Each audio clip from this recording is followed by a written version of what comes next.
નમસ્કાર વિદ્યાર્થી મિત્રો, અત્યારે આપણે ચેપ્ટર 5 આવક અને ખર્ચના ખ્યાલો કરી રહ્યા છીએ, જેમાં આપણે લાસ્ટ સેશનમાં સરેરાશ ખર્ચ અને સીમાંત ખર્ચનો સંબંધ જોયો આકૃતિ દ્વારા કે સીમાંત ખર્ચ કોને કહેવાય, સરેરાશ ખર્ચ કોને કહેવાય અને એ બેનો સંબંધ શું છે। પછી હવે જે નેક્સ્ટ ટોપિક છે આપણો એ છે લાંબા ગાળાની સરેરાશ ખર્ચની રેખા।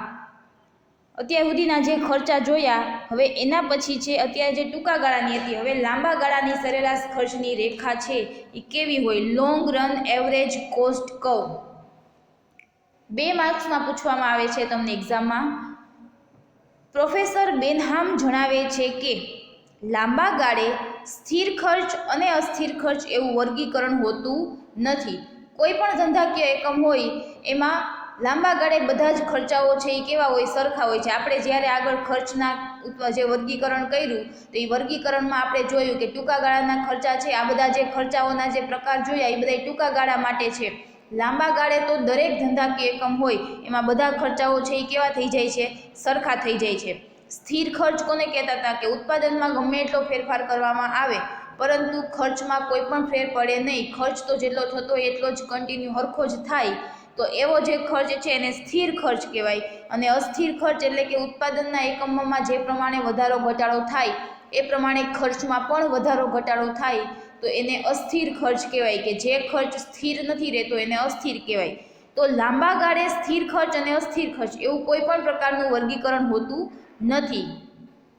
લાંબા ગાળે તો બધા ખર્ચાઓ અસ્થિર જ હોય છે, કેમ કે લાંબા ગાળે કોઈ પણ ધંધાકીય એકમ હોય એમાં ઉત્પાદનમાં ફેરફાર કરવામાં આવે, નવું ધંધાકીય એકમ સ્થાપવામાં આવે, ઉત્પાદનના પ્રમાણમાં ફેરફાર કરવામાં આવે તો પછી લાંબા ગાળે ઉત્પાદન ખર્ચમાં પણ ફેરફાર આવે છે, એટલે ત્યારે બધા ખર્ચ છે એ કેવા થઈ જાય છે, અસ્થિર। એટલે કે ઉત્પાદનના એકમમાં ફેરફાર કરવાથી ઉત્પાદનનો જે ખર્ચ છે એ ખર્ચમાં પણ ફેરફાર થાય છે, એને અસ્થિર ખર્ચ કહેવાય।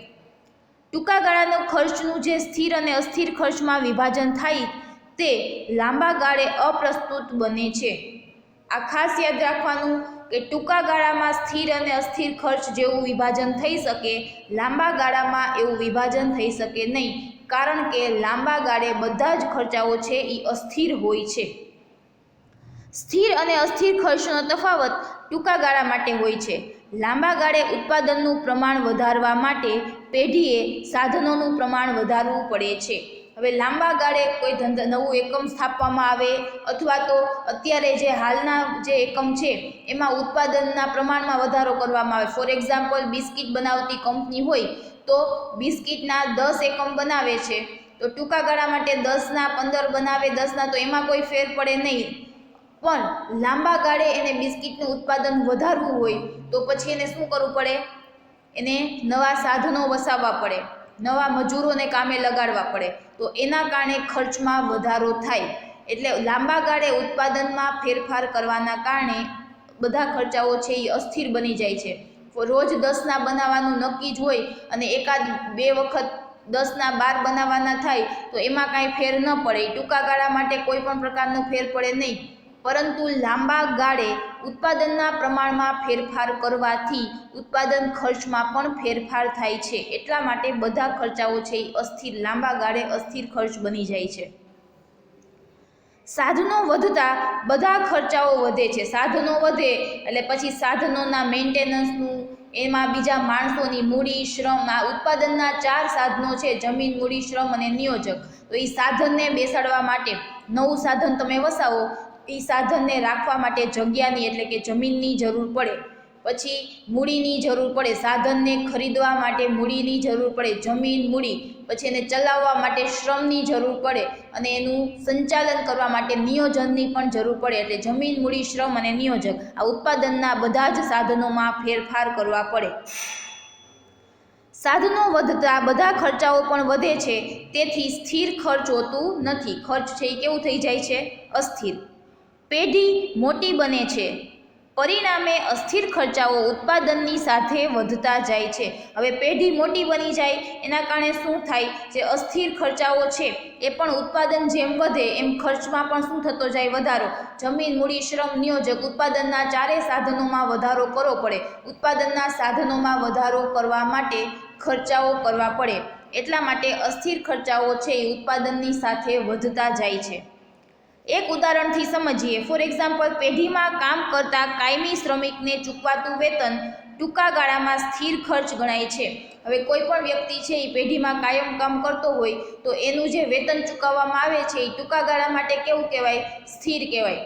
પરંતુ વર્ષ, 2 વર્ષ, 3 વર્ષ એ વ્યક્તિ કામ કરે તો પછી એના પગારમાં વધારો કરવો પડે.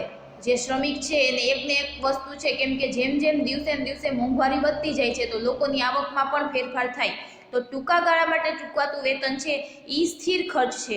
પરંતુ જો બજારમાં વસ્તુની માંગ વધે એના કારણે ઉત્પાદનમાં વધારો થાય તો જે મજૂર છે એ 5 એકમ બનાવતો હોય, હવે એને 10 એકમ બનાવવા પડે તો એ વધારાના 5 એકમ બનાવવા માટે એ વધારાનું વેતન છે એ માંગશે.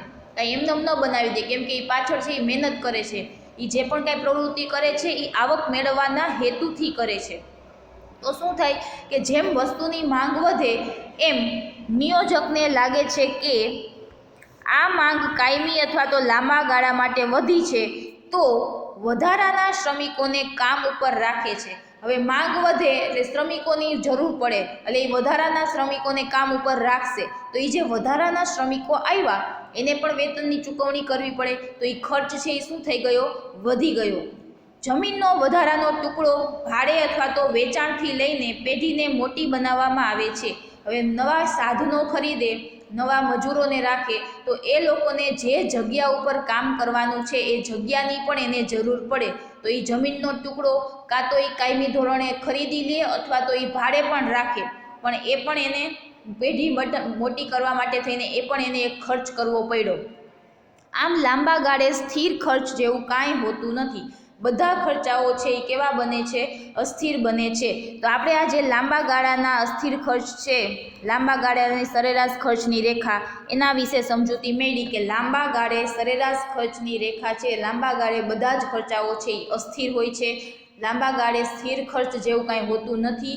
જેમ ઉત્પાદનના સાધનોમાં વધારો થાય, જેમ પેઢી મોટી બને, જેમ એકમ છે એ મોટું કરવું પડે, નવા સાધનોની જરૂર પડે, એમ ઉત્પાદનના ખર્ચમાં પણ વધારો થાય છે. નવા સાધનોની પણ જરૂર પડે છે, જેના કારણે લાંબા ગાળે બધા જ ખર્ચાઓ છે એ અસ્થિર બને છે. તમને વિધાન તરીકે પણ પૂછવામાં આવે છે, લાંબા ગાળે બધા જ ખર્ચાઓ છે અસ્થિર છે, વિધાન સમજાવો.